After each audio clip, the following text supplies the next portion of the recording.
And with that close, the S&P 500 falling into bear market territory, officially now down 20%. Contrary to popular belief, bull markets do not last forever. Now, what we have seen in the past, when markets do reach that 20% decline, what usually follows is a total 30% decline, and it can take up to 2 years on average for markets to actually get back to their original values and start moving higher. Now, that's the bad news. The good news is that bear markets also do come to a close, and there are things that you can do to protect yourselves during a bear market decline, and in fact, even make some money while it's happening.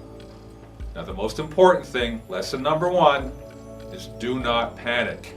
That's the worst thing that you can do, is chase a market lower. You're going to lock in losses and you're going to regret it later. What you can do is you can strategically take some risk off the table and raise some cash. Cash, for the first time in a decade, gives you some return. A 3-month treasury note actually has yield now. So does a money market. So does even a plain vanilla savings account. So what's the advantage of raising cash during this time? So you have opportunities later. You can buy things that are on sale during a bear market, make some great investments for value. You want to talk about value? Let's talk about Warren Buffett. Back in 2009, when everybody else was panicking, Buffett made a big investment in the Burlington Northern Santa Fe Railroad.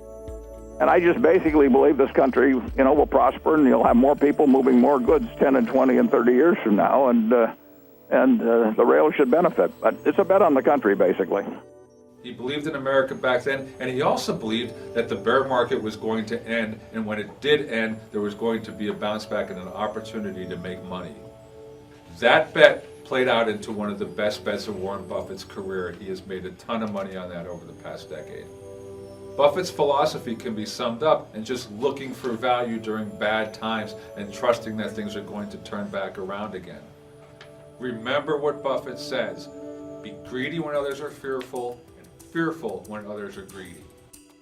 Think safe havens during these times. Short-term bonds, commodities like gold and silver, those are all traditional places where investors will put their money for safety during times of turmoil in the financial markets. If you are going to dabble in stocks, keep a few things in mind. High dividend stocks are an excellent place to put money. Why? Because you're getting paid to hold them. Also, preferred shares along the same lines. And if something does happen with the company, you get paid. In a bear market, people are tightening their belts. So think about where they're going.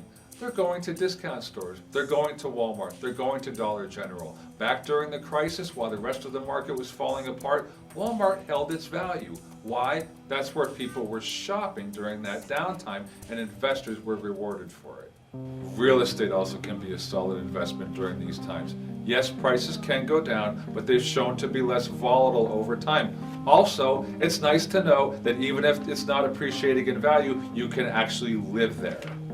Remember, it's not just a U.S. stock market, it's a global stock market. And over the past couple of years, global stocks have gotten beaten up fairly badly. So that's going to present you with an opportunity to find bargains there as well.